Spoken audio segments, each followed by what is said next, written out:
Hello friends, how are you. तो आइए आज देखते हैं आप लोगों की डिमांड पे जो आपने कहा था कि कौन कौन सी सब्जेक्ट पढ़ने और कहाँ से पढ़नी है। तो मैं आपके लिए एक वीडियो बना रहा हूँ। तो जैसा कि आप देख रहे हैं कि ये 3 ही बुक्स हैं मेरे पास। एक है लूसेंट की जनरल नॉलेज की, उसके बाद इंग्लिश की 2 हैं, एक वोकैब की है ब्लैक बुक, और इंग्लिश ग्रामर के लिए प्लिंथ टू पैरामाउंट की वॉल्यूम 1 बाय नीतू सिंह। तो मैं अपने आप को बिल्कुल सिंपल रखता हूँ कि जितना कम हो सके उतना कम मटेरियल अपने पास रखता हूँ। तो ये 3 बुक है मेरे पास। आइए देखते हैं कि कौन सी बुक में से क्या पढ़ना है और कहाँ से पढ़ना है। तो आइए आगे चलते हैं। तो इंग्लिश में आपके पास 2 चीज़ें हैं। वोकैब के लिए ब्लैक बुक इज इनफ, सारे इसमें प्रीवियस ईयर हैं। Antonym synonym, one word substitution, उसके बाद इडियम्स एंड फ्रेजेस और आपकी स्पेलिंग्स, ये सारा मटेरियल इसमें मिलेगा और सारे प्रीवियस ईयर के क्वेश्चन होंगे इसमें। तो इस बुक में से आप हर रोज़ अपना एक टारगेट बना सकते हैं, जैसे कि 50-50 वन वर्ड सब्स्टिट्यूशन और इडियम्स एंड फ्रेजेस, 25-25 या फिर 50-50 एंटोनिम सिनोनिम्स, वो जल्दी हो जाते हैं। तो फिर ये सब आप ब्लैक बुक में से कर सकते हैं। उसके बाद है ग्रामर में। तो ग्रामर के लिए एक ही बुक इनफ है, इसमें सारे जितने भी क्वेश्चन आते हैं इसी में से रूल होते हैं वो सारे। तो ग्रामर की वॉल्यूम 1 बाय नीतू सिंह है, ये बुक आप ले सकते हैं जैसा कि फ़ोटो में दिखाया गया था। तो ज़रूरी नहीं है कि आपको ग्रामर सारी वहाँ से पढ़नी है, जो से टॉपिक आपके वीक हैं वो वहाँ से पढ़ सकते हो। बाकी एग्ज़ाम में जितना आप प्रैक्टिस करोगे उतनी आपकी स्पीड और उतनी एक्यूरेसी बनती चली जाएगी। उसके बाद है कि रीडिंग कॉम्प्रिहेंशन का पार्ट ज़्यादा आने लग गया अब, तो उसके लिए आप कोई भी बुक पढ़ सकते हैं, न्यूज़पेपर पढ़ सकते हैं। तो मैं कहता हूँ अगर आपके पास टाइम नहीं है तो आप ऐसी बुक पढ़े जिसमें और दूसरे सब्जेक्ट का भी फ़ायदा हो। तो आप जीके की बुक पढ़ सकते हैं। उसके बाद आगे चलते हैं हम। इंग्लिश के बाद है रीजनिंग। तो रीजनिंग में ओनली प्रीवियस ईयर जो क्वेश्चंस हैं वो इनफ हैं।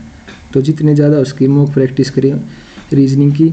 नहीं तो अगर आपके पास लैपटॉप या कंप्यूटर नहीं है तो एक प्रीवियस ईयर की कोई भी किसी भी ऑथर की एक बुक लेके आ सकते हैं आप। तो उसमें से आप रीजनिंग के प्रीवियस ईयर के क्वेश्चन कर सकते हैं, सारा वहीं से आना है पेपर रीजनिंग का। उसके बाद है मैथ्स। मैथ्स पे आते तो बहुत लोग कहते हैं कि मैथ्स में क्या करना, मैथ्स में क्या करना, मैथ हमारा सिलेबस कंप्लीट नहीं हो रहा, ये नहीं हो रहा, वो नहीं हो रहा। तो सबसे पहले ये है कि किसी भी एक टीचर से आप सारा कोर्स कंप्लीट कर लें। उसके बाद पता चलेगा कि ये क्वेश्चन कौन से चैप्टर का और कैसे होगा, कौन सी टाइप है ये। नहीं तो आप ऐसे ही सोचते रहेंगे ये मेरे से ये नहीं हो रहा, अगली बार दूसरी टाइप है तो फिर वो नहीं हो रही, तो पेपर तक ऐसे ही लगा रहेगा। तो मैं पहले कहता हूँ कि किसी भी टीचर से एक कोर्स पूरा कंप्लीट कर ले अपना। उसके बाद फिर अपने short notes, handwritten notes खुद से बनाएं। एक कॉपी बना लें, उसमें फॉर्मूले, जितने भी फॉर्मूले उस चैप्टर के, हर एक चैप्टर वाइज हर एक चैप्टर के फॉर्मूले और जितनी भी टाइप्स हैं उसमें शॉर्ट में सारी लिख लें। उसके बाद उस कॉपी को रिवाइज करते रहे हफ्ते में, महीने में, जब भी टाइम मिले। और जौन सा भी चैप्टर वीक हो आपका उस नोट्स वाली कॉपी में से आप देख सकते हैं। उसके बाद है कि क्वेश्चन की प्रैक्टिस कहाँ से करें। तो क्वेश्चन की प्रैक्टिस के लिए आप कोई भी प्रीवियस ईयर की बुक ले सकते हैं। मैंने इसलिए ले रखी क्योंकि मैं मॉक जो यहाँ पे टेक्स्ट बुक पे आते हैं उसमें से ही प्रीवियस ईयर कर लेता था, तो इसलिए मैंने बुक भी नहीं ली थी। उसके बाद है कि आजकल जो क्वेश्चन सारे मैथ्स के वो बहुत ज़्यादा कैलकुलेटिव आ रहे हैं। जब ये पेपर को डिफ़िकल्ट बना जा रहा है तो कैलकुलेशन की बेस पे बना जा रहा है, कोई भी क्वेश्चन की टाइप नई नहीं आ रही है।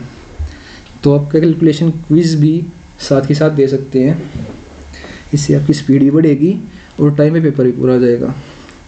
तो आगे चलते हैं। आगे हाँ, एक बात और कि जो मैथ्स और रीजनिंग का जो सेक्शन है, मैथ्स और रीजनिंग के जितने भी CGL, CHSL, MTS, CPO, जो भी जितने पेपर होते हैं उसमें प्री का जो पेपर होता है उसमें 4 सेक्शन होते हैं। तो उसका टाइम के साथ मैथ्स और रीजनिंग सेक्शन सिर्फ ये टाइम के साथ, जैसे 1 घंटे का CGL का प्री का पेपर है तो 40 मिनट का टाइम भर के, मतलब वो अपने आप ही चलता है बुक में।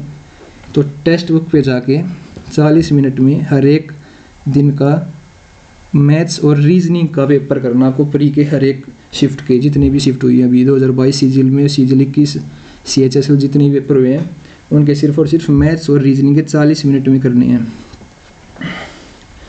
उसके बाद उसको सबमिट कर दे और फिर इंग्लिश और जीके को बाद में देख ले, और जितने भी मार्क फॉर रिव्यू क्वेश्चन थे आपके और जो नहीं और जो गलत हुए हैं उनको मैथ्स और रीजनिंग के वो क्वेश्चन भी आप देख सकते हैं। तो 1.5 घंटे का काम है, बहुत अच्छी तैयारी हो जाएगी आपकी। यहाँ से मैथ्स रीजनिंग में स्पीड बढ़ जाएगी और इंग्लिश और जीके के प्रीवियस ईयर क्वेश्चन हो जाएंगे आपके।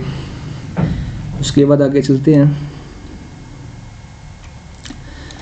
तो अब आता है कि जीके में क्या करें। जीके में इतना ज़्यादा वास्ट सिलेबस है कि कंप्लीट कभी भी नहीं हो सकता।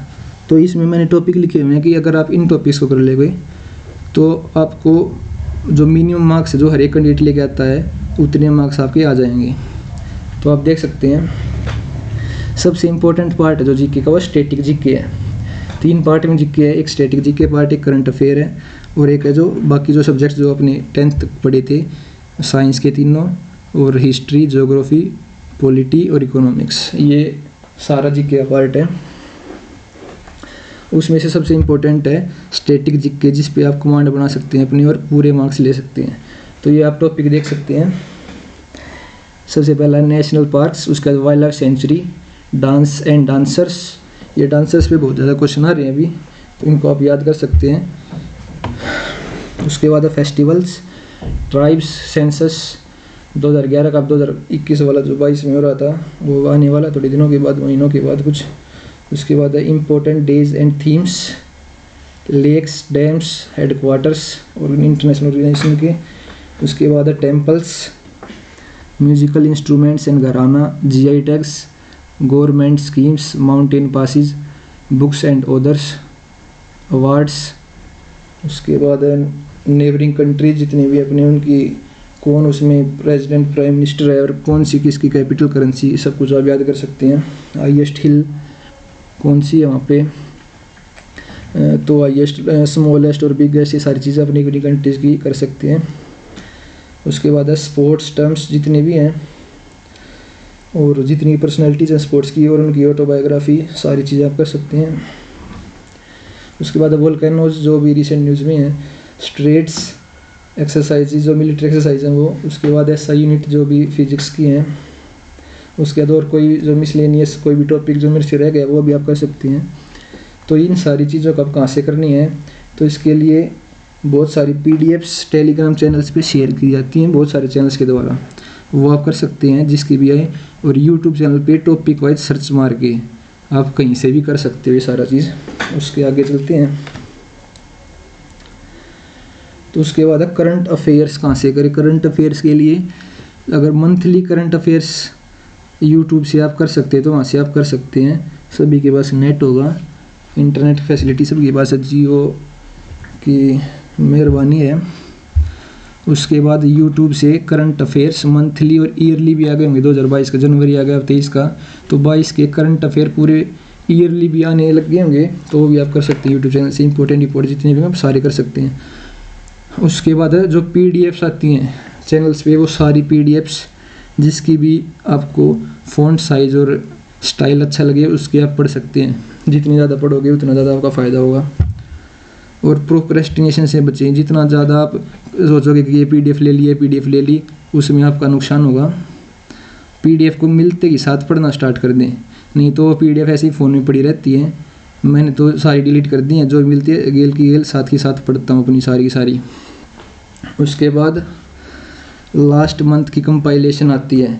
जैसे पेपर मान लो आपका 10 मार्च को मान लें, अगर उसके बाद तो फिर 10 मार्च का है तो आपका 10 फरवरी के आसपास से कंपाइलेशन आने लग जाएगी पिछले एक साल में करंट में कौन है।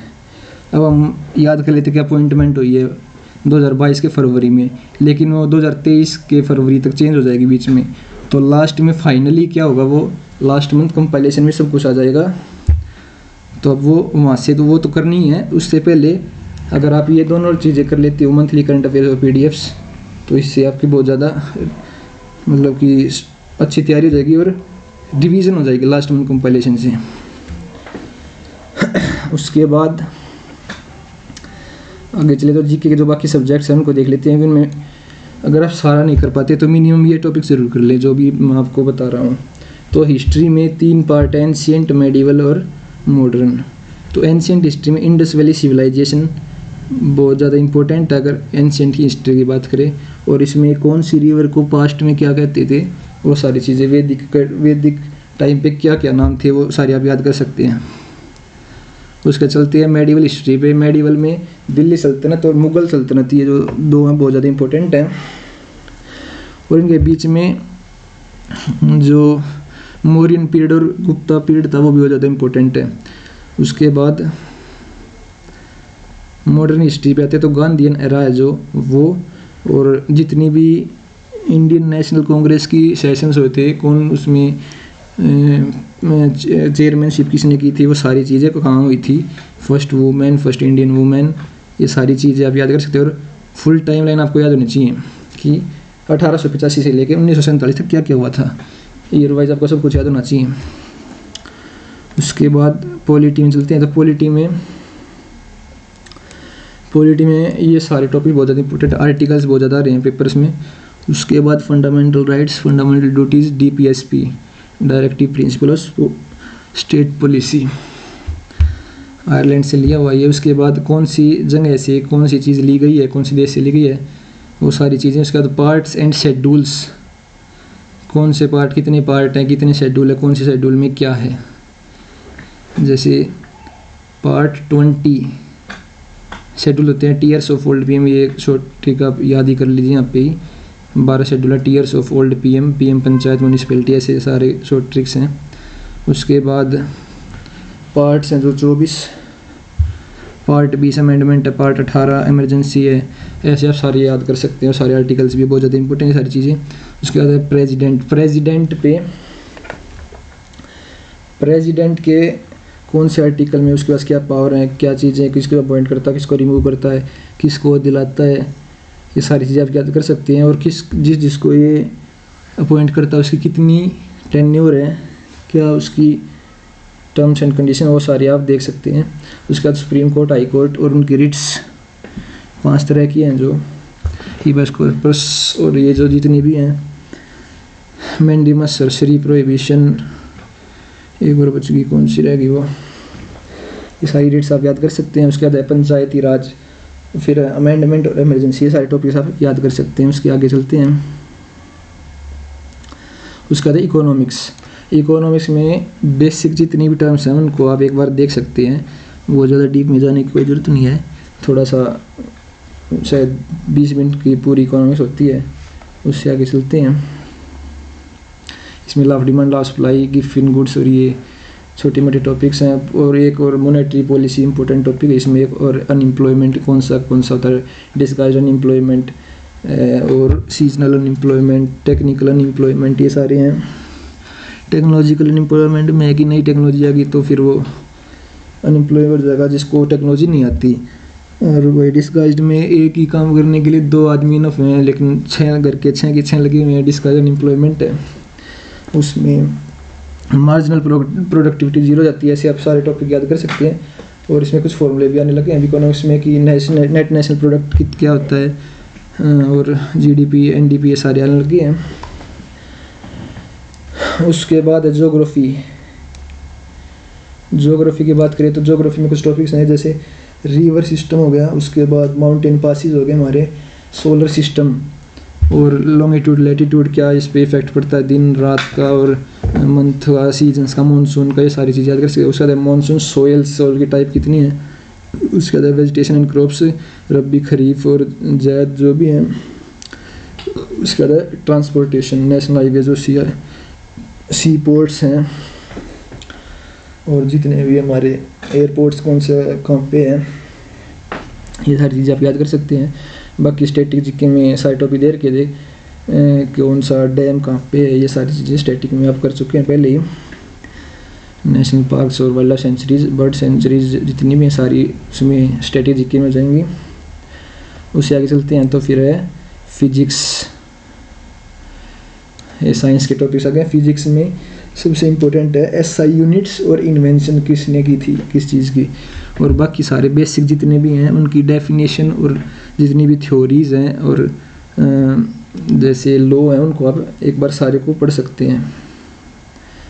उसके बाद है केमिस्ट्री में है जितने फॉर्मूले हैं उनके नेम्स है, केमिकल नेम्स क्या हैं, वो सारे आप याद कर सकते हैं। ये पेपर में बहुत ज़्यादा पूछे जा रहे हैं, हर एक शिफ्ट में एक क्वेश्चन तो इसका आ ही रहा है। उसके बाद एसिड एंड बेस, कौन से एसिड का क्या यूज़ है, ये सारी चीज़ें आप याद कर सकते हैं। कौन से इसको और कौन से नाम से बुलाते हैं, ये सारे एसिड एंड बेस में आप कर सकते हैं। उसके बाद जो जितनी फिर बाकी थ्योरी बच गई उसको आप एक बार देख सकते हैं, रीडिंग ले सकते हैं उसकी, आप ऑप्शन देख के फिर मार सकते हैं कि आंसर क्या है उसका। उसके बाद है लास्ट में बायोलॉजी। तो बायोलॉजी में कुछ बहुत ज़्यादा इंपॉर्टेंट टॉपिक जैसे कि डिसीज़ हो गए, ये बीमारी किसकी वजह से होती है, क्या रीज़न है। और उसके बाद vitamin A B C D E के कौन किसकी डेफिशिएंसी, कौन सी डिसीज है और किसका क्या नाम है, ये सारे आप याद कर सकते हैं। उसके बाद बॉडी स्ट्रक्चर में जितने हमारा सिस्टम है, reproductive system, respiratory system, urine का और जो भी है हमारा अंदर, तो सारे जितने भी सिस्टम है सारे याद कर सकते हैं।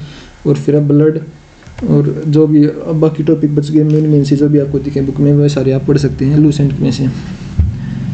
तो ये सारा आपका सिलेबस है, कहाँ से करना कैसे करना मैंने आपको बता दिया है।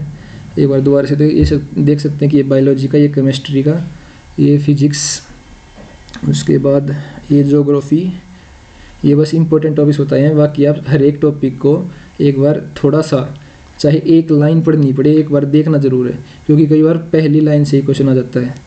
तो फिर वो हर एक बच्चा करेगा जो एक्सपीरियंसड है, 2 साल 3 साल जिसने पढ़ाई की है वो कर देगा, आप रह जाओगे। तो एक बार एटलीस्ट 1 लाइन ज़रूर पढ़नी है हर एक टॉपिक की, जितनी भी बुक में टॉपिक दिए हुए हैं। उसके बाद ये इकोनॉमिक्स में है, फिर ये पॉलिटी, ये हिस्ट्री और ये करंट अफेयर्स, ये सारे आपके स्टैटिक के थे, ये सारे आपके स्टैटिक के टॉपिक्स थे। उसके बाद ये जितने भी नीचे साइंस और ये हिस्ट्री, ज्योग्राफी, पॉलिटी जो भी थे उसको आप लूसेंट से कर सकते हैं और यूट्यूब पे वीडियो भी देख सकते हैं जो सा टॉपिक समझ में ना आए। बाकी स्टैटिक आप यूट्यूब से कर सकते हैं और पीडीएफ भी कर सकते हैं, मेरे हिसाब से यूट्यूब पे अच्छा रहेगा। उसके बाद है ये मैथ्स के थे, मैथ्स में कैलकुलेशन पे ज़्यादा ध्यान रखना है, जितने भी टेबल्स हैं और ये जो फ्रैक्शन को परसेंटेज में कन्वर्ट करते हैं, ये दोनों चीज़ आपकी तेज़ होनी चाहिए। स्क्वायर्स, क्यूब्स, ये सब कुछ होना चाहिए आपके पास स्ट्रॉन्ग, आपकी कैलकुलेशन को ये बना देता है और कम टाइम में आप ज़्यादा क्वेश्चन कर सकते हैं। मैथ्स और रीजनिंग का भी यही है कि मैथ्स और रीजनिंग में जितना टाइम बचा सकते हैं उतना ही फ़ायदा है, नहीं तो यहाँ पे बच्चे बहुत ज़्यादा लीड ले जाएंगे और फिर वो पकड़े नहीं जाएंगे। आगे चलते हैं।